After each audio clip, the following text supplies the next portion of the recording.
Thank you very much for joining us on the program, Healthy Living. What is the kidney? The kidney is an excretory organ in the body, which is for metabolism. Tuberculosis affects many organs in the body, but the common ones it usually affects is the lungs. Epilepsy is a neurological problem. Okay. It is an injury in the brain, which causes someone to begin to convulse, to go into fits. It is curable, but the cure is a long-term thing. If you eat well and avoid those risk factors that will make your immunity to be down, then the risk of contracting tuberculosis will be reduced. If you're healthy, then you're wealthy.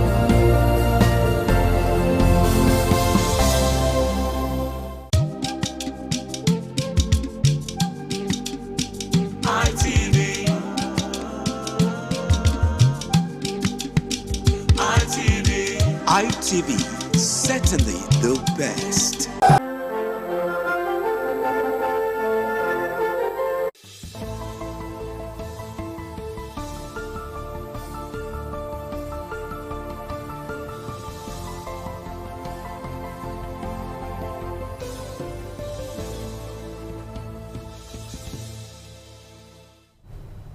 Good afternoon and welcome to ITV News at noon. I am Chukufumnanya Digwe.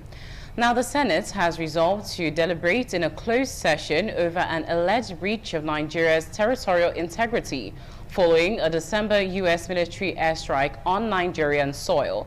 The development has raised concerns over constitutional procedure and national security oversight. The resolution followed a motion raised under matters of privilege by Senator Abdul Ningi, who accused the executive arm of government of failing to carry the Senate along on the issue.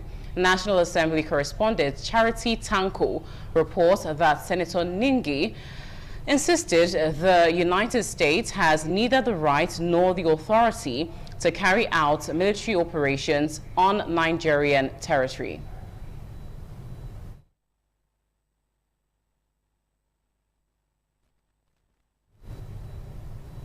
In another report, the Nigerian Labour Congress NLC and the Trade Union Congress TUC have called on workers of the Federal Capital Territory who are currently at loggerheads with the Minister of the FCT to defend their rights with courage and dignity. In a joint statement, the two labor centers pledged their support for the workers whom they described as shabbily treated by the Minister of the FCT, Nyesom Wike. According to the statement, the recent ruling by the Industrial Court is enough burden for the workers and for the minister to add intimidation, humiliation, insults, and harassment to the menu is something they cannot watch from the sidelines. The organized labor further declared that the strike continues until Wike comes off his high horse and negotiates with the workers. FCTA workers began an indefinite strike last week over authorities' failure to address long-standing labor and welfare demands.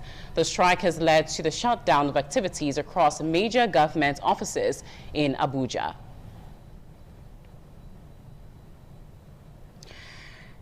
Justice Marian Aneni of the Federal High Court Territory Court has fixed fresh 10 days to conclude trial in the corruption charges filed by the Economic and Financial Crimes Commission, EFCC, against former governor of the Central Bank of Nigeria, Godwin Emefiele, on Naira redesign.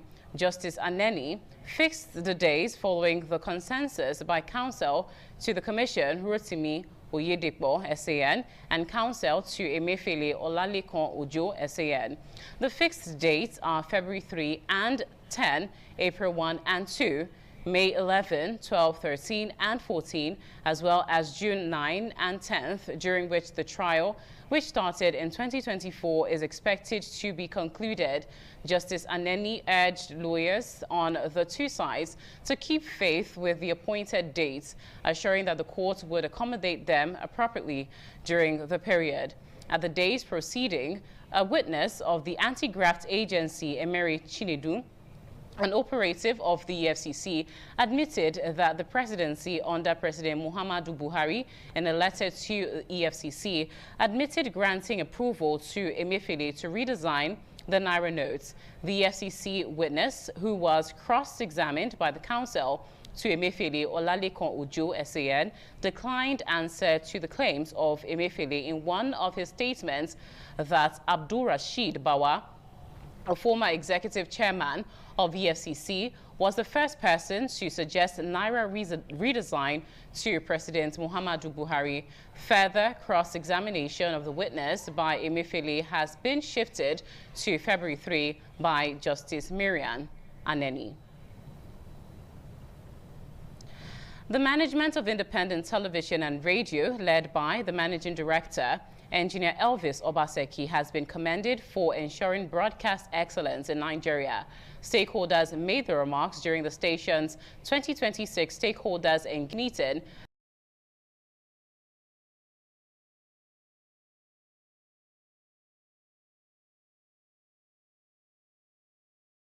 Meeting provides a platform for the station to receive feedback from stakeholders and clients on ways to improve service delivery, while also expressing appreciation for their continued patronage over the years. On Wednesday, the chairman of the organizing committee and general manager, Group Commercial Services, Mrs. Odun Balogun, thanked stakeholders and clients for their unwavering support and patronage. She outlined the services offered by independent television and radio, which has endeared the station to the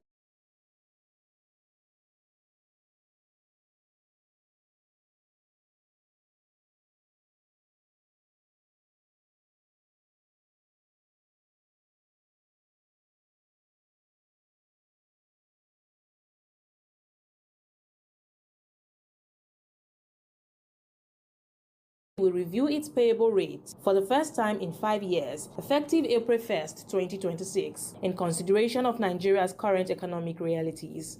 My dear stakeholders, to continue to deliver the best to our TV viewers and listenership, on whose commitment our partnership has thrived, we humbly and painstakingly need to make this most needed rate adjustment in this disruptive era.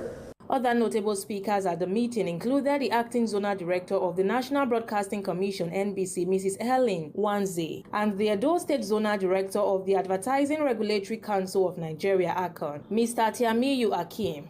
Your commitment to delivering quality content and also promoting local talent is truly commendable. We also commend you for abiding by the rules and regulations of the Nigerian Broadcasting Code. I wish to urge the stakeholders to please note that it's crucial to get our advertisement vetted by ACON before exposure. The meeting also featured an interactive section where clients were given the opportunity to clear gray areas. On behalf of NABI and Images and Voices, I want to say a big thank you to RTV and radio for taking the lead in terms of inclusive broadcasting in Nigeria. Those staff goes around to interview people, they are well cautious.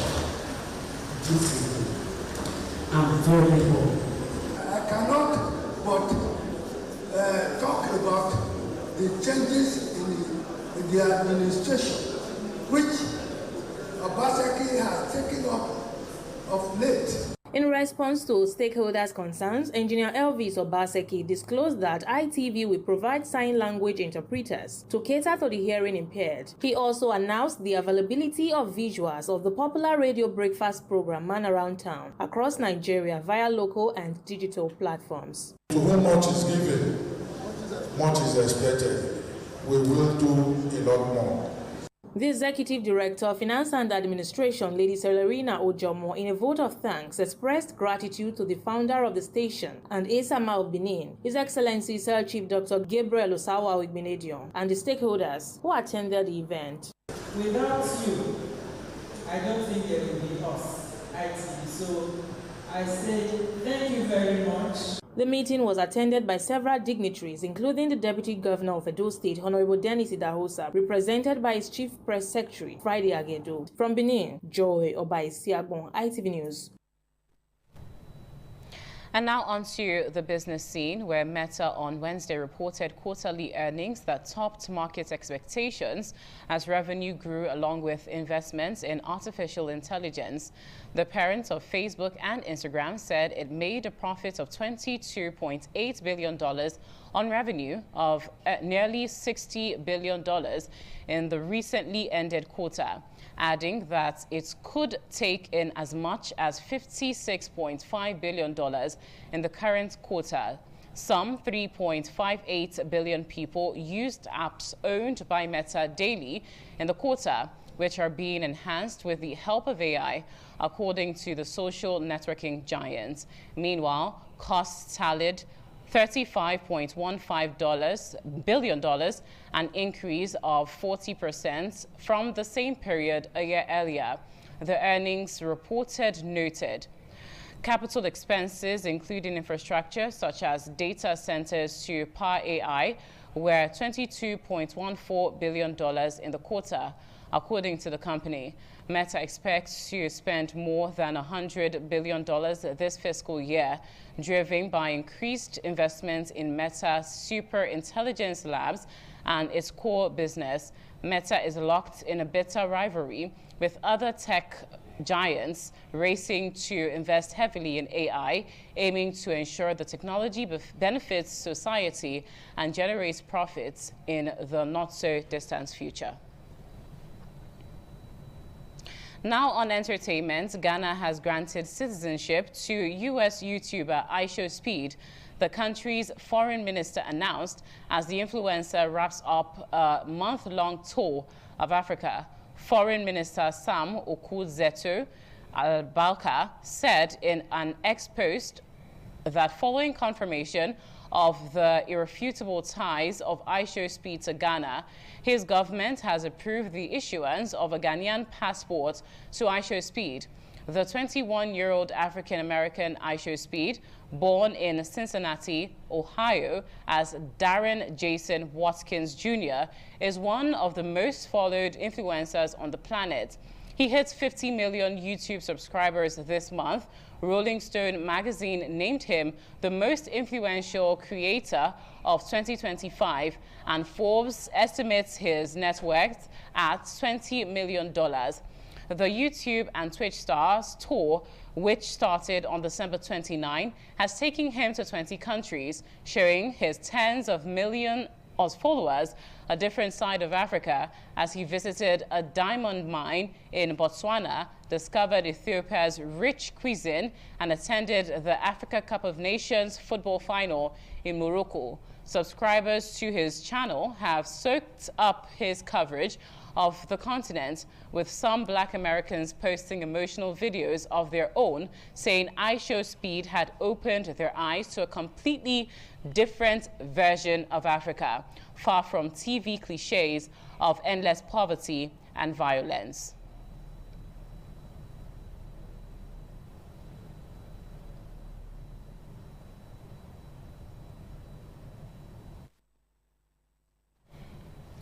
And with that report, we've come to the end of ITV News at noon. I am Chukwufumnanya Digwe. Thank you for watching. Good afternoon.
ITV, certainly the best.